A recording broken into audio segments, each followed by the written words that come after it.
तो तुम्हें कोई भी परेशानी, किसी भी तरह का चिंतन विक्षेप में नहीं आना चाहिए कि नाम जप के लिए जैसे बने, जैसे जबरदस्ती जिह्वा से आप नाम उच्चारण, यहां जिह्वा की बात कह रहे हैं, केवल जीव से अभ्यास तुम बना लो, जो नाम तुम्हें प्रिय लगे या जो गुरुदेव ने दिया हो।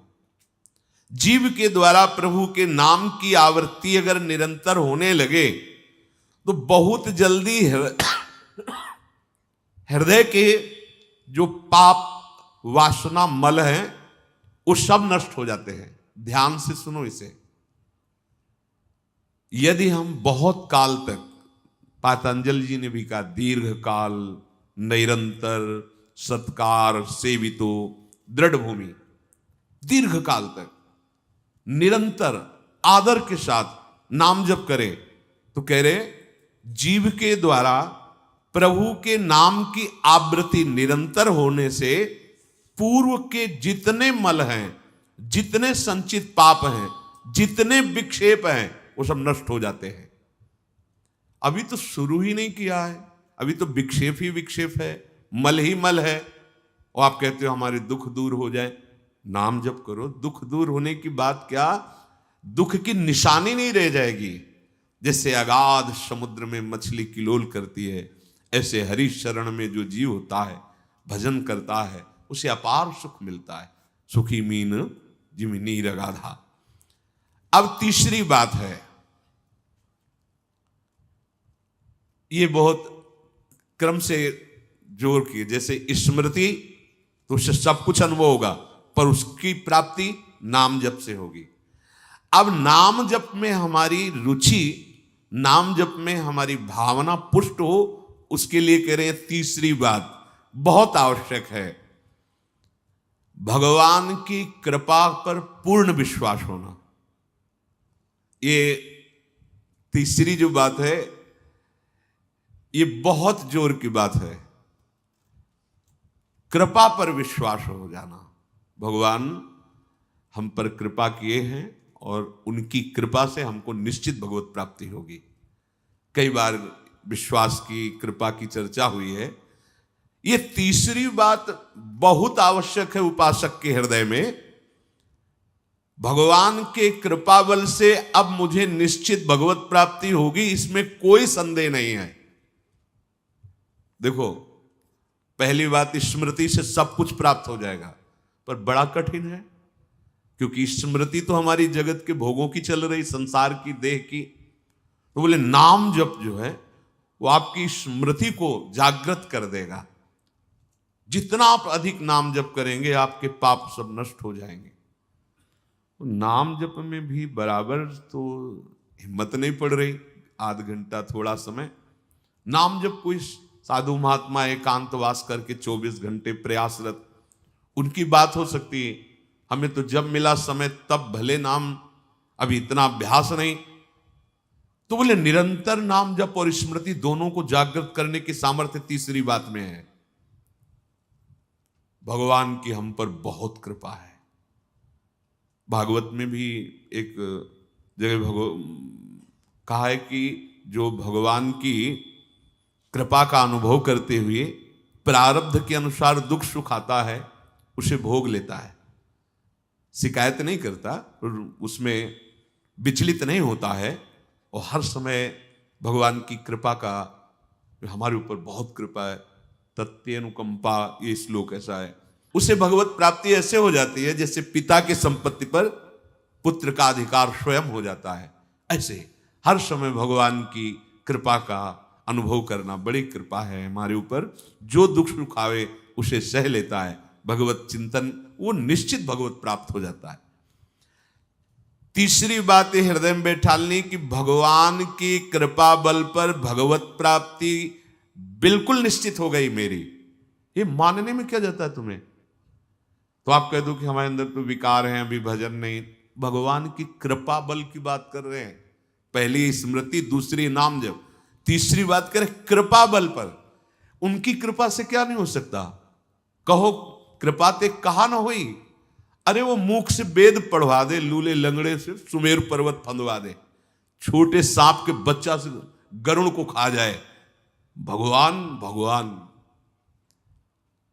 तीसरी बात बहुत जोर की है, जिसमें दोनों बातें आ जाएंगी, निरंतर नाम जप और भगवत स्मृति भी आ जाएगी। प्रभु के कृपा बल से प्रभु की प्राप्ति में अब कोई संशय नहीं है। ये भी सुबह कहा था जो साथ के पास कि तुम चिंता मत करो, बस जो हम कह रहे हैं निषेधात्मक जो बातें उनको तुम मत करना, तुम पड़े रहोगे तो भगवत प्राप्ति हो जाएगी। क्योंकि हम हैं किनके? श्री जी के।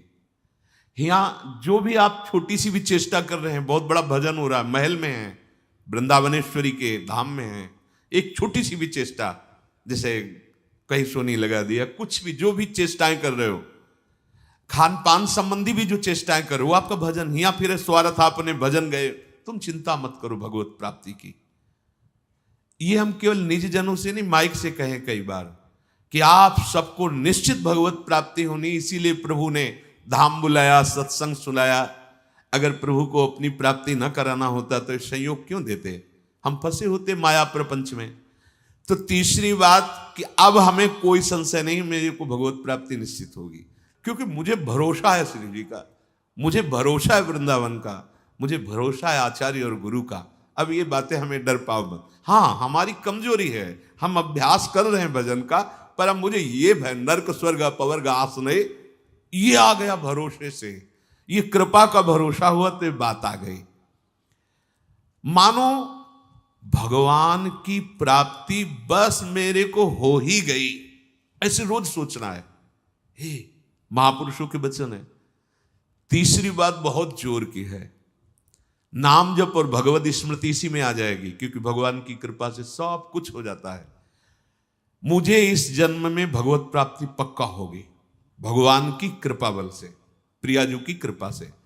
अब मुझे ऐसी भावना करनी कि बहुत जल्दी भगवत प्राप्ति मेरे में अब अनुभव हो रहा है कि प्रियालाल की कृपा बढ़ रही, विकार क्षीण हो रहे हैं, भाव बढ़ता जा रहा है, मुझे बहुत जल्दी भगवत प्राप्त। ये सोचना है, सोचना है। जब हम गंगा किनारे भ्रमण कर रहे थे तो एक लाल जी योगी नाम के महात्मा थे, तो रात्रि में, प्राय संत जन रात्रि में जगते हैं, तो उनसे मिलने गए, तो रेत में ऐसे कपड़े का वो तंबू उसी में थे। उन्होंने कहा देखो, तुम्हें जो बनना है वो सोचो, जो सोचोगे वही बन जाओगे। तो छोटी सी डायरी रखते थे, एक पेन लिखा, उसी समय आज भी वो लिखी रखी, जो तुम्हें बनना है वो सोचो, वैसा सोचो, जैसा सोचोगे वैसा तुम बन जाओगे। सोचो, भगवान की हम पर बहुत कृपा है, हमारे अंदर दैवी संपदा बढ़ रही है, विकार धीरे धीरे क्षीण हो रहे हैं, मतलब मुझे प्रभु मिलने वाले हैं, मुझे प्रभु मिलने वाले। आप देखो इसका प्रभाव देखो, प्रभु की कृपा से अवश्य अवश्य अवश्य मुझे भगवत प्राप्ति होगी। बस अब तो भगवत प्राप्ति होगी ही, क्योंकि प्रभु की कृपा है। ये शब्द पकड़ो, अंदर तुम्हारे अंदर अपने में कोई बल नहीं, अपने में कोई साधना नहीं, पर यहां कृपा की बात है, भगवत कृपा, भगवत कृपा बल। अपनी असमर्थता, बहुत अमृत में वचन है, अपनी असमर्थता, अपनी अयोग्यता, अपना अनाधिकारपन, ये है क्या? मैं अधिकारी नहीं हूं भगवत प्राप्ति का, मैं योग्य नहीं हूं भगवत प्राप्ति, मेरे में कोई सामर्थ्य नहीं, ये है। पर भगवान की कृपा से मुझे इतना विश्वास हो गया कि मुझे भगवत प्राप्ति होगी। अब क्या समस्या है? देखो, बहुत आनंद की बात है, मुझे भगवत प्राप्ति होगी भगवान की कृपा से, श्री जी की कृपा से। ये शब्द इतना असीम प्रभावशाली है कि आप जो ही ये बात हृदय पे लाएंगे तो आपके सारे दोष, विकार, विघ्न, अड़चने, बाधाएं ये नष्ट होती चली जाएंगी। ये देखो महापुरुषों के अनुभव होते हैं। मत चित्ता सर्व दुर्गाणि मत प्रसादात तरिष्यति, भगवान कह रहे, मत चित्ता सर्व दुर्गाणि मत प्रसादात तरिष्यति।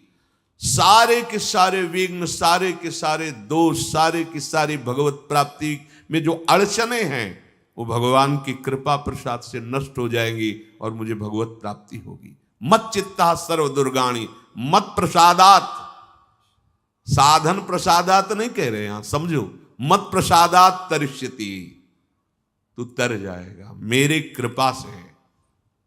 ये मेरे प्रभु की घोषणा है कि मेरे प्रसाद से, मेरे अनुग्रह से तुम्हारे सारे विघ्न नष्ट हो जाएंगे और तुम त्रिगुणात्मिका माया को लांघ करके मेरे को प्राप्त कर लोगे।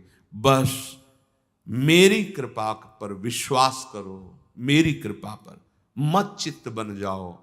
अपने चित्त को मेरे में अर्पित कर दिया। प्रभु की कृपा का भरोसा इतनी जल्दी दिव्य सद्गुण लाता है, ये पक्की बात है। जो दिव्यता आती है भागवतिक, वो भगवत कृपा से आती है, और ये कृपा तभी अनुभव में आती है, तो पर अनुभव में तभी आती है जब ये बात आ जाती है कि मैं असमर्थ हूं, मैं अयोग्य हूं, मैं अनाधिकारी हूं।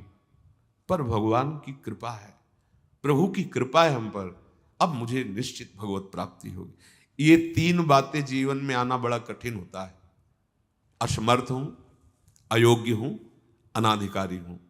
जब ये बात आ जाएगी ना, तो तृणादपि सुनी चेन अपने आप आ जाएंगे, अपने आप पूरा सूत्र भागवती को उतर जाएगा, क्योंकि मैं अनाधिकारी हूं, मैं योग्य नहीं हूं। पर भगवान कृपा का ये है कि उनके नाम, उनके रूप, उनके धाम, उनकी लीला की तरफ ये हृदय जा रहा है, वो अपनी तरफ घसीट रहे, पर मैं अनाधिकारी हूं। इससे क्या होगा?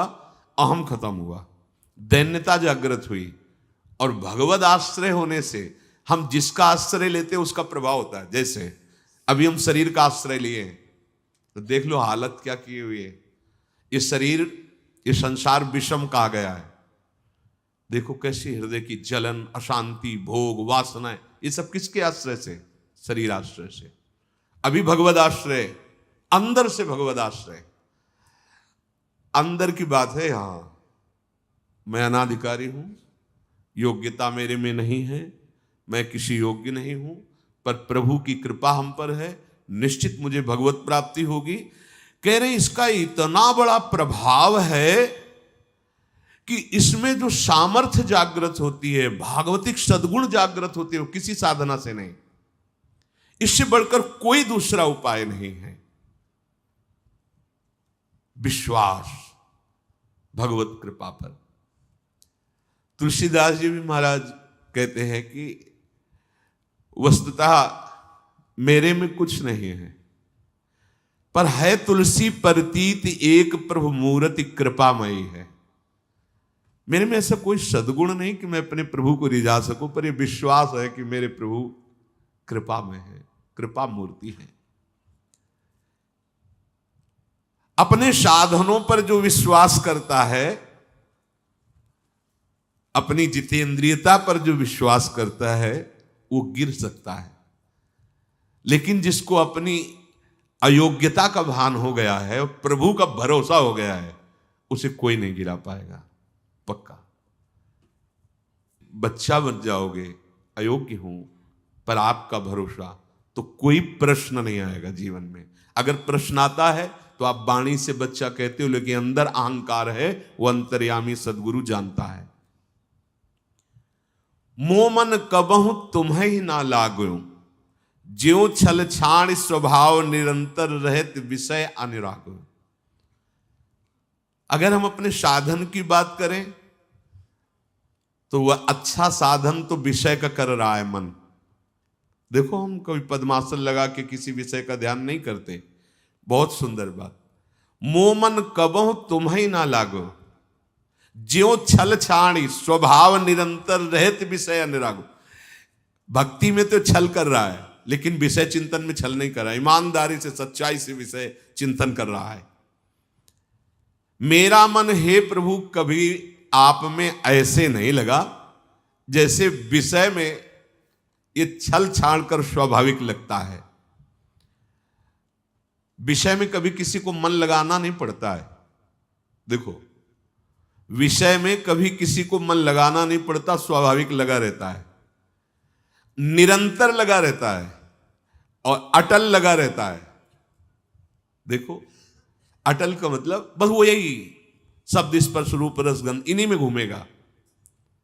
कभी वो हट करके ऐसे प्रभु में लगा जैसा विषयों में लगा है। ज्यों छल छाण स्वभाव निरंतर रहत विषय अनुराग्यो।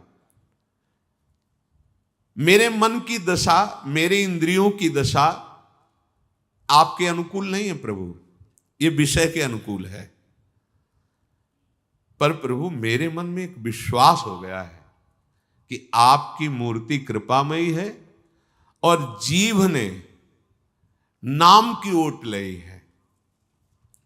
है तुलसी परतीत एक प्रभु मूर्ति कृपामयी है और नाम की ओट जीव ने ले ली है। बस अब सब कुछ हो जाएगा। चौथी बात, प्रत्येक प्राणी में, संसार की प्रत्येक वस्तुओं में मेरे प्रभु समाये हुए हैं। यहां सिद्धावस्था आती है। ये तीन बातें बहुत जोर की। पहली है भगवत स्मृति, इसी में सब कुछ हो जाता है, पर बड़ा कठिन है। इसलिए नाम जप जिह्वा के द्वारा, उसमें भी बहुत, कहां रोज नाम महिमा सुनते हैं, इतनी प्रीति कहां हो रही। तो बोले तीसरी बात पकड़ लो कि हम पर प्रभु की बहुत कृपा है और भगवत कृपा से मुझे इसी जन्म में मुझे भगवत प्राप्ति होगी। चौथी बात, ये बहुत ही आवश्यक है, क्योंकि अगर ये नहीं तो भजन करना कठिन, बचाना कठिन, पचाना कठिन। इससे भजन तुम्हारा पच जाएगा, तुम सिद्ध हो जाओगे। जैसे चावल सिद्ध हो जाता है तो कहीं भी दबाओ उसमें कड़ापन नहीं रहता, ऐसे जो सिद्ध हो जाता है तो उसके हृदय में कठोरता नहीं रहती। प्रेम से द्रवित हृदय होता है। कठोर हृदय में ही काम क्रोध लोभ मोह मद मत्सर रहते हैं, शुष्क हृदय में, द्रवित हृदय में नहीं रहते। प्रत्येक प्राणी, संसार के प्रत्येक वस्तु में मेरे भगवान विराजमान है। कोई ऐसी जगह नहीं जहां भगवान ना हो। ये बैठालना है, हमें दिखाई दे रहा है, माइक है, दिखाई दे रहा है ये, लेकिन जब सृष्टि नहीं थी तो ये माइक नहीं था। जब सृष्टि नहीं रहेगी तो माइक नहीं रहेगा। बीच में माइक जो दिखा रहा है कौन? जो सृष्टि के पहले था, जो सृष्टि के बाद में था, वही बीच में भी मत्ता पर तरम नान्यत किंचिदस्ति, किंचन मात्र कुछ और नहीं, मेरे प्रभु बने हुए हैं। प्रहलाद जी की सिद्धावस्था यही तो हुई थी गुरुदेव नारद की कृपा से, कि सर्वत्र भगवान है। तो खंबे से भी नरसिंह भगवान, नामदेव जी कुत्ते से भगवान को प्रकट कर लिया, श्वान में भी भगवान, भूत में भी भगवान। ये चौथी सिद्धावस्था है। उपासक को ये विचार हर समय रखना है कि हमारे सामने जो वस्तु है इस रूप में भगवान ही है, कुछ भी ऐसा नहीं, सब कुछ स्वयं भगवान बने हुए हैं। सच्ची बात है, वही बने हुए हैं। ये छुपा छुपी का खेल खेल रहे हैं, बस आपको पहचानना है। मैं फिर दोहरा के बात कहता हूं, आप इस बात को पकड़ लीजिए। आपके सामने कोई भी कार्य की वस्तु आए या व्यक्ति आए या दृश्य आए, आपको सबसे पहले उसमें भावना करनी है, मेरे प्रभु विराजमान। जैसे हरिवंश महाप्रभु क्रूर है, पापी है, दुष्ट है, संभाषण योग्य भी नहीं, पर उसके हृदय में राधा वल्लभ लाल हैं, भावना को, ये बहुत जल्दी काम बन जाने वाली बात है। मानो आप गृहस्थ में, आपका लड़का सामने आया, आपकी पत्नी सामने आए, आपके कोई मित्र सामने आए, आपको पहले याद करना है इनके हृदय में राधा वल्लभ लाल विराजमान।